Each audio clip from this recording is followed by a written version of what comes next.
Hello, everybody. Thank you so much for joining us on our virtual symposium today. My name is Eric Farrell. I'm the product specialist here at Milestone for microwave digestion and clean chemistry. Today, we'll be talking about ways to optimize your sample prep and conducting method development for specialty chemicals and polymers, including 3D printing materials and lithium-ion battery materials.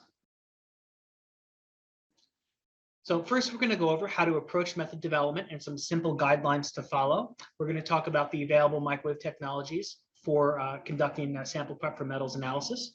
Then we'll go over the properties of specialty chemicals and polymers as far as how they behave during digestion and things to consider when you're conducting method development on these samples. And we also have a case study as an example working through method development on these sample types. Then I'm going to pass it over to my colleague, Dr. Tom Glodenis, who's going to speak about heavy metals testing on 3D printer filaments with a case study working with PLA using our Milestone Ultrawave. And then I'm going to talk again about lithium-ion battery materials with a case study at the end.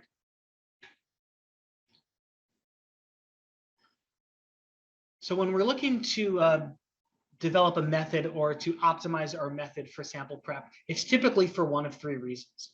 We're looking to either enhance the quality of the analysis, which may be making sure you get a superior recovery of your elements of interest, making sure you get better accuracy, or reaching lower detection limits. You may be looking to improve your digestion workflow and throughput, which is streamlining your handling, your cleaning process, and also making sure you optimize your throughput to get the most amount of samples per run or per day. And that may include also working with mixed batches on our Ultrawave system. Or you may be looking to reduce analytical costs. Your analytical costs are some of those are going to be your operator time, how much your operator or your laboratory technician has to work with the microwave system, also the cost and the amount of the reagents that you're using, and also working with your consumables. So the whole reason that we're here today is we want to get good quality data out of our samples, and we want to know a good way to do that. This is the whole sample prep flow from taking your solid or liquid sample and turn it into a fully dissolved solution, which you can introduce onto your ICP-OES or ICP-MS. Milestone comes in at the sample prep step, where we take your solid or liquid sample, digest it using closed vessel microwave digestion, and then we get that fully dissolved or digested liquid in the end.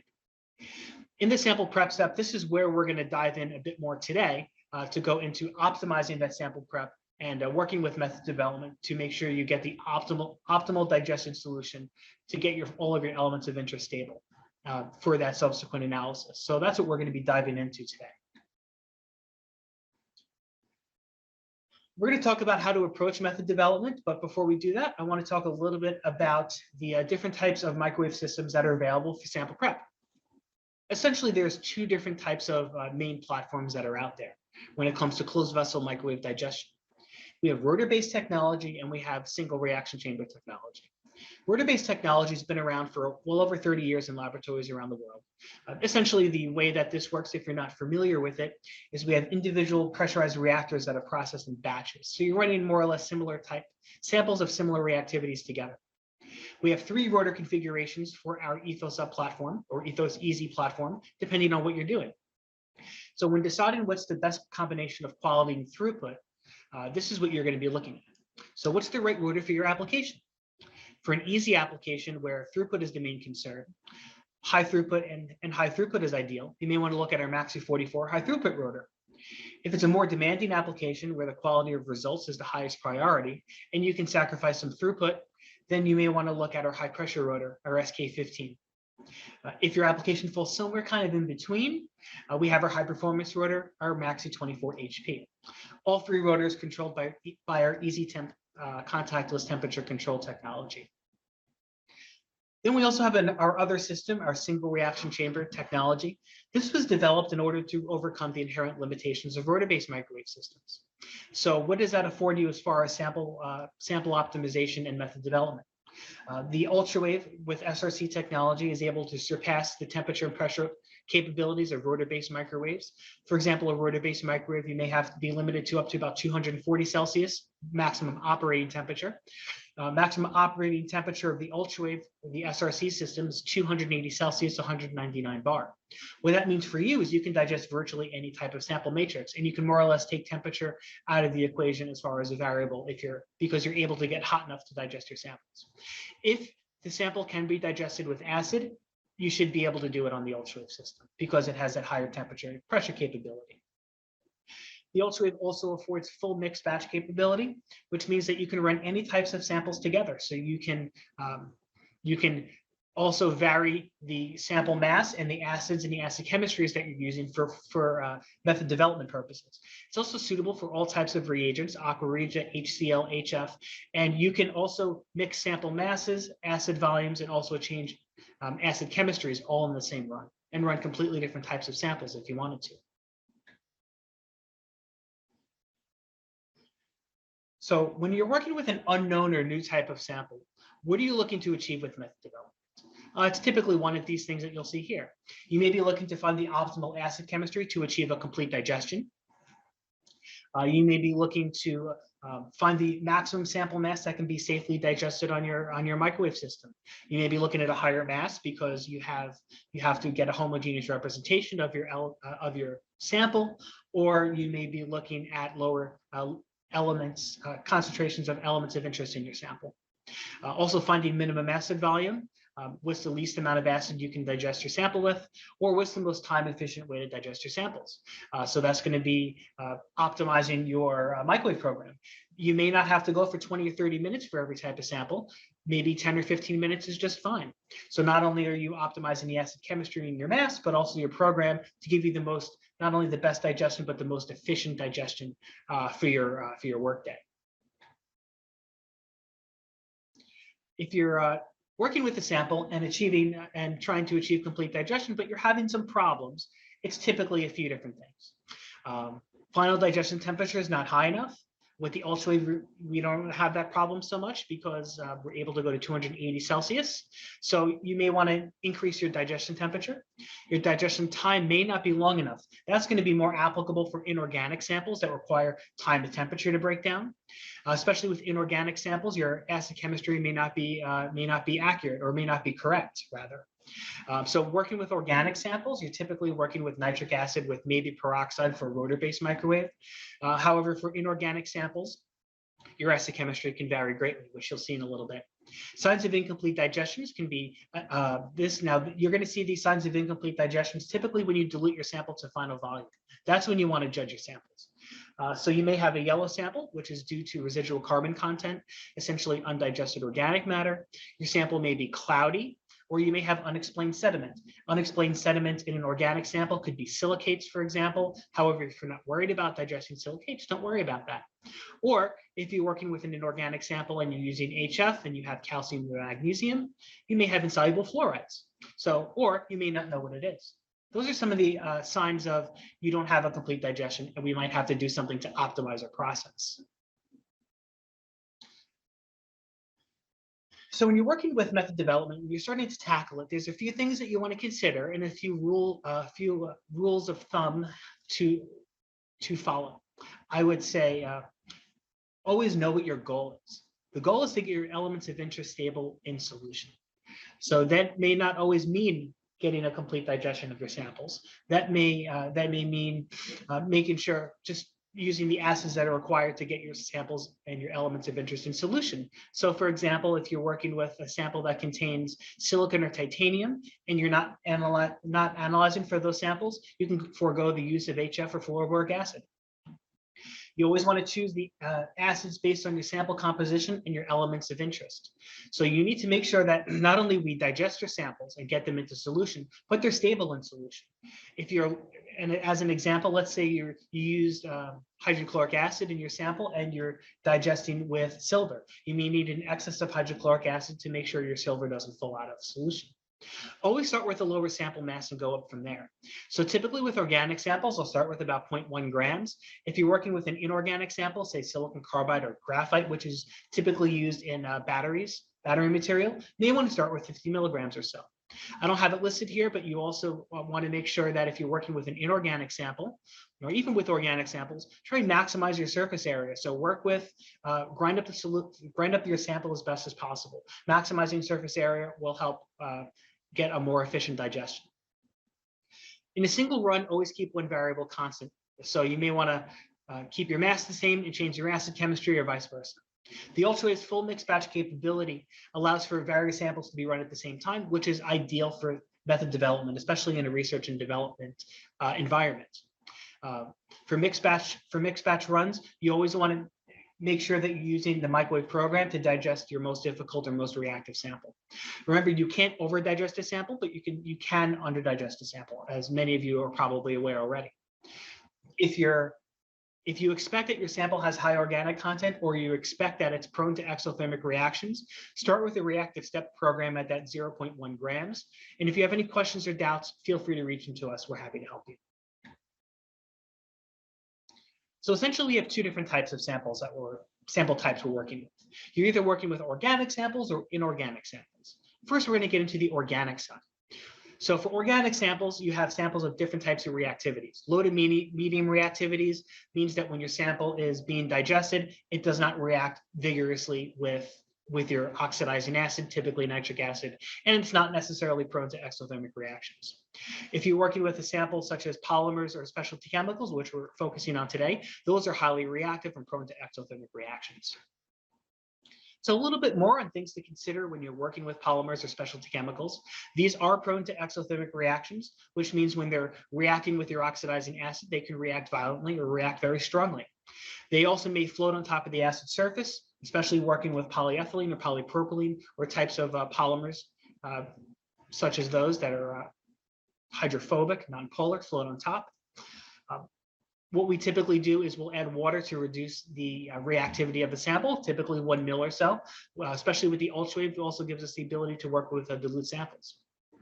These samples certainly generate a lot of pressure, so we need to make sure that our system we're working with can accommodate those pressures. And reactivity is going to depend on your sample type and also the mass. The higher mass you're working with, the more reactivity you may have with your sample. Your microwave program needs to be adjusted accordingly to make sure that we accommodate for any exothermic reactions. So that's using a stepped ramp, for example. Also, as I mentioned just previously, you want to make sure your system can accommodate the pressures generated and go to the temperatures required to achieve those complete digestions. So for our ethos up, that may be our ethos up with our SK15 high pressure rotor or ultrawave with SRC technology. Here's a case study where this is something I did in the laboratory here. I had to digest 1 gram of polyethylene, and this was done without the use of sulfuric acid, because sulfuric acid can be a rather dirty acid to use, especially when you're trying to go to low detection limits. We needed to work with 1 gram because this client needed a homogeneous representation of their sample. You may also work with a higher sample mass if you're trying to reach low detection limits for your elements of interest in your sample. So the challenge here was working with this high mass of polyethylene. Not only does polyethylene float on top of the acid, but it's prone to exothermic reactions, and it can also char if it floats on top of the acids. Requires advanced temperature and pressure control in your microwave system to safely accommodate 1 gram of mass without exothermic reactions. So our approach here for method development was we actually used the ultrawave's mixed batch capability for this. So here's the method that we used. We used our 8 mixed rack. If you're not familiar with our 8 mixed rack, this has 3 40 ml vials, which are typically used with our 5 position rack. And it can also accommodate 5 15 ml vials, which are used in our 15 position rack. And we did all of this in a single run, where we digested 0.5 gram and 1 gram of sample with 5 or 10 mils of nitric and varying amounts of water. We want to make sure also that we don't add too much water to over dilute our oxidizing acid and result in an incomplete digestion. So the ideal approach here was to use our 40 ml vials, which are the vials that are compatible with our 5 rack or 8 mixed rack, the one we used here. We found that the sample was highly reactive between 140 and 160 degrees Celsius. The ultrawave has the ability to monitor the temperature of all of our samples because our thermocouple is immersed directly in the base load. That means all of our samples are at the same temperature and pressure conditions, and we're also monitoring the pressure. So we're able to see that the sample is reactive between 140 and 160 Celsius. We utilized a reactive microwave program, and we added water to reduce the occurrence of exothermic reactions. So with the ultrawave, because the ultrawave has higher temperature and pressure capability, it can also digest higher sample masses. So we were able to safely digest 1 gram using our 40 ml vials and 10 mils of nitric with 2 mils of water. And we were able to do half that in the rotor-based system, with ethos up with SK15. The mixed batch capability here was very, very helpful for method development because we were able to change variables during the run. However, doing this on a rotor-based microwave, you don't really have the ability to run those full mixed batches like that. This is one of the advantages that the SRC system is able to afford you. So now I'm going to pass the presentation over to my colleague, Dr. Tom Glodenis, who's going to talk about optimizing digestion parameters for PLA, polylactic acid, for polymer filaments used in 3D printing. And then I'm going to go into talking about the lithium-ion battery materials. So Tom, over to you. Good day, everyone, and thank you for the opportunity to share with you my experiences in sample preparation method development using the Milestone UltraWave system. And I'm going to do this through the context of a case study of optimizing digestion parameters for polylactic acid or PLA polymer filaments. During the manufacturing of the polymer, it is not uncommon for inorganic or organic constituents to be incorporated as additives into that polymerization process. And these are added in order to change the physical properties of the polymer, perhaps give it an aesthetically pleasing color, and or to catalyze the polymerization process. All of these additives have the potential of being incorporated into the bulk polymer at the conclusion of that manufacturing process.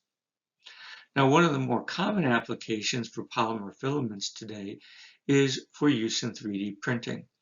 And the slide that you're looking at now is a basic depiction of how that process works. The polymer filament is passed through a heated nozzle or extruder, typically at a temperature of 200 to 300 degrees centigrade. The resultant molten material is then laid out on a stage in a certain pattern to create the three-dimensional solidified model. In a very nice review recently published in the Science of the Total Environment, it was pointed out that these organic and inorganic constituents incorporated in the polymer filament could potentially be volatilized as they pass through the heated extruder, resulting in human exposure to toxic heavy metals. Hence the interest in characterizing heavy metals in these polymer filaments. As pointed out in that review article, given all of the different materials that are being incorporated into polymers today as additives, there is a growing need to characterize the exposure and the effects of these materials, particularly for those operating these 3D printing devices in areas with limited airflow and insufficient ventilation. So the first step in this characterization process is sample preparation, or in this case, sample digestion of these polymeric materials prior to introduction to the ICP-MS for analysis. Some of the key considerations are the types and purity of reagents used, so that you have a low background and so that you minimize polyatomic ion formation that might interfere with the target elements of interest. Secondly, as Eric had indicated, the digestion program to ensure that you have adequate temperature and pressure to provide the oxidizing power necessary to destroy the organic matrix within a reasonable period of time. And then finally, optimizing the volume of reagents that you're going to be using, because this has an impact on the cost, your oxidizing power, and your final sample dilution. Now, in my particular case, because I work in a university environment and I'm doing research, data quality is of paramount importance. So what I'm looking at is trying to optimize and get the best limit of detections possible and be as accurate as possible so that I have confidence in the data. A very close second priority for me, being again in an academic environment, is cost. Cost of these expensive high purity reagents, cost of waste disposal. And so I'll be looking at ways of minimizing that. And then thirdly, productivity and throughput is always important, but in my particular case, it's tertiary to the other two considerations that I've already indicated. So let's take a few minutes to explore this concept of acid volumes or reagent volumes in the context of an ICP-MS analysis. If we assume that we start with a 1/4 gram sample, 0.25 grams, which is a pretty reasonable place to start, and you want to end up with a 2% nitric acid matrix. Now, why 2% nitric acid? Because it's instrument friendly. If you go to higher acid concentrations with ICP-MS, you may have to worry about leaching metals out of the pump tubing, out of some of the sample introduction components. It's more aggressive toward your cones. And so by minimizing your acid volume to 2% nitric acid, it's an instrument-friendly matrix. Now, there are ways that you can handle higher concentrations of acids. You can consider moving to nickel-plated or platinum cones. You might be willing to do maintenance on a more frequent basis or to replace sample introduction components on a more frequent basis. But again, from my perspective, where I'm being more cost conscious, to me, it's to my benefit to minimize my matrix to 2% nitric acid so I don't have to incur any of the costs or additional frequency of maintenance. Now, if we do start with that 1/4 gram sample and we digest the sample in 5 mils of nitric acid, in order to get to a 2% nitric acid matrix, I need to dilute that 5 mils to a total volume of 250 mils or perform a 1 to 1,000 dilution of my original 1/4 gram sample. If I can do that digestion in just 1 mil of nitric acid, then I only need to dilute the sample to a 50 mil volume to get to the same 2% nitric acid matrix. That's a 1 to 200 dilution, or 5 times less dilute than if I start with a larger volume of acid. So it's to my benefit to try to optimize and minimize the volume of acid required. It's going to save me money in the long term in terms of reagents, cost, and waste disposal, but it's also going to result in better quality data because it's going to reduce my overall dilution factor and enable me to be able to make a better measurement. And so this was the crux of the optimization experiment that was done. Again, we used the Milestone UltraWave digestion system with the 15 milliliter quartz vessels. Started with a 1/4 gram of sample. As you can see on the left-hand side of the slide, we did take that sample and using ceramic scissors, we cut it into approximately 1 to 2 millimeter segments, and that allowed for maximum surface area. And then we took a number of these tubes and we add incremental volumes of nitric acid. So one tube contained 1/2 mil of acid, another tube contained a milliliter, and so on up to 5 mils of acid. And we were able to do this in a single carousel. And this was really the benefit of the UltraWave, and it made the optimization really very simple. We were able to do this in the matter of a day's work, where we could run all of our samples at the same time, in this case, the same mass, but different acid chemistries or different acid volumes in order to determine what was most beneficial. And you can see on the right-hand side of the slide, this was the microwave program that we used. It was a fairly standard program. It ran for about an hour. We really weren't too concerned about minimizing our digestion time. Again, from my perspective, data quality and cost were far more important.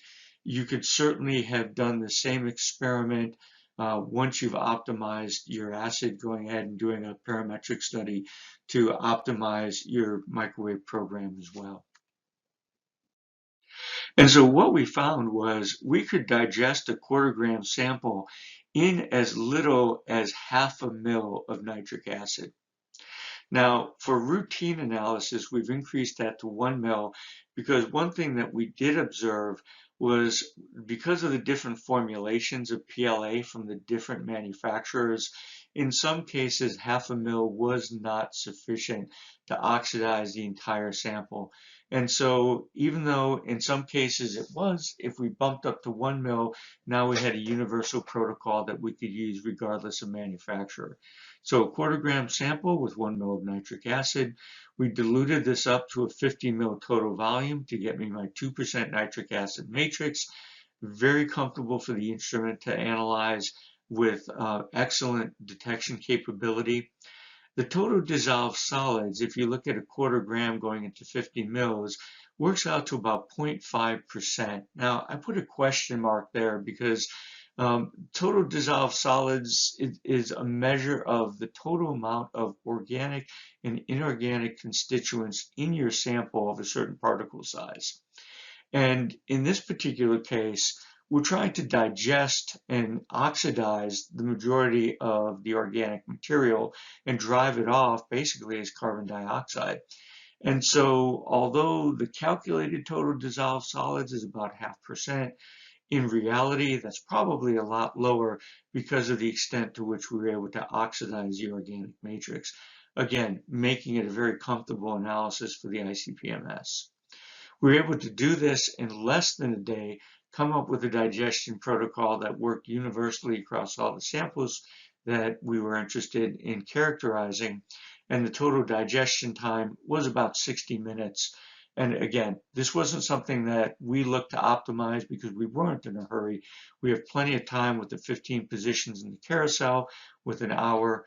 That was fine for our purposes. But if you wanted to, you could certainly optimize that time temperature program.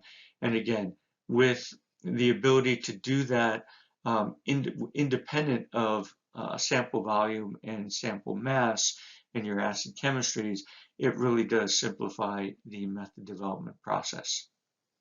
And with that, I thank you very much for your time, and I hand the presentation back over to Eric. Tom, thank you very much for that discussion on PLA samples. It was nice to see with the ultra-wave, we can even go down to 0.5 ml or 1 ml of acid, working with a 1/4 gram of PLA. Very interesting. Something that the ultra-wave can uniquely do. So now we're going to go into inorganic samples. We're going to transition from the organic side. So inorganic samples, you have many different types out there. This is just a few examples: alumina, ores, oxides, and rocks. We're going to be talking about a cathode material today, which is going to be our inorganic sample of interest. So when working with inorganic samples or even lithium-ion battery materials, things to consider when working with these and approaching method development. These types of samples may require complex acid mixtures. When working with organic samples, you typically only need nitric acid, maybe some peroxide if working with a rotor-based system. However, since the composition of inorganic samples may be more complex, it may require more complex acid mixtures, such as sulfuric acid, phosphoric acid, HF, or even perchloric acid. Make sure if you're using perchloric acid that you're properly provisioned to use that. These samples are not prone to exothermic reactions, and these samples may require high temperature to digest and also require time at temperature to achieve complete digestion. This requires also a microwave setup that can accommodate high temperatures and also accommodate high pressure, such as your ethos up with their SK15 easy temp rotor or ultrawave with SRC technology. Just a little bit on the battery material, the cathode material. Cathode materials used in lithium-ion batteries are generally composed of various lithium-ion containing oxides. These are typically going to be such as lithium cobalt oxide, lithium manganese oxide. The reason we have to characterize these materials is for example, to determine impurities. Any impurities may negatively impact the performance of our batteries, and also determining stoichiometries of active materials to make sure you have enough of the different components for the battery to function properly.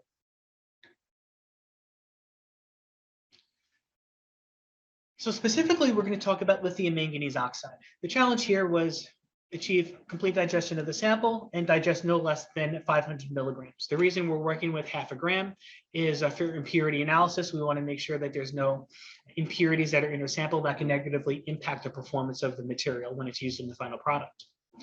Typically for these types of samples, for these types of metals, we use a mixture of nitric and HCl.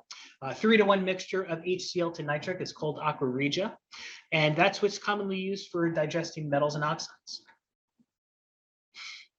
The approach here was to conduct a method development run to find our optimal conditions. And this is actually pretty easy. We're actually able to, we found that using aqua regia 3-to-1 mixture of HCl to nitric was able to achieve a complete digestion of the sample. With the ethos up, we went up to 230 Celsius. We were able to digest 0.5 gram and only 8 mils of nitric acid using the SK15. And with the ultrawave, we can go to higher temperatures. So we went up to 250 Celsius.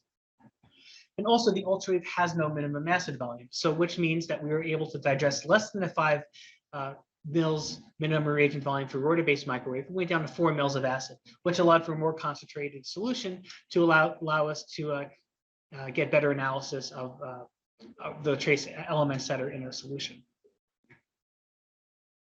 So lastly, I'm going to talk about milestone kinetics. So method development and sample prep optimization may seem like a daunting task, but you're not alone in this endeavor. You have our whole team here to help you. You have not only our applications team here, MilesCare team, but we also have this Milestone Connect platform. Those of you who are not familiar with it, it allows you remote monitoring of your system, but also gives you access to hundreds of app notes, tech notes, scientific papers, user manuals, tips and techniques, and also gives you all of the application notes and application books. So you have all the cookbooks and had a good starting place to start with your digestions. This is accessible 24/7.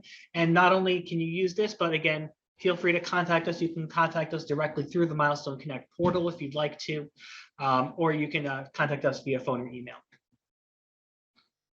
So that's all I have for my section for today. Just kind of go over what we discussed. Remember the targets of method optimization. We're either looking to enhance the quality of our analysis, improve workflow and throughput, or reduce analytical costs. Different technologies that are available for microwave digestion, ethos up with our SK15 or ultrawave with SRC technology. Our SK15 is going to be more applicable for those higher temperatures and accommodating those higher pressures for our lithium-ion battery materials, PLA, or even working with specialty chemicals or polymers. When optimizing your methods, change one variable at a time so you have an idea of what it is that you changed that affected your results. Consider the sample properties when you're conducting method development. So understand that organic samples may be prone to exothermic reactions. They may be more reactive. Inorganic samples may require a higher time and temperature, may require more complex acid mixture. The ultrawave with SRC technology really does streamline method development, and any help that you need, we are here. We have Milestone Connect. That's the website. You can go to access it. If you or Milestone Ethos Up or Ethos Easy, Milestone Ethos Up or Ultrawave user, you can feel free to contact us if you don't have access to Connect, and we're able to give that to you. Our Ethos Easy users don't have the remote connectivity, but can certainly access the platform. This is how you would contact us. Here's our phone number and email address. We're all here to help you however we can. Thank you very much for your time, and I'm going to pass it back over to the moderator.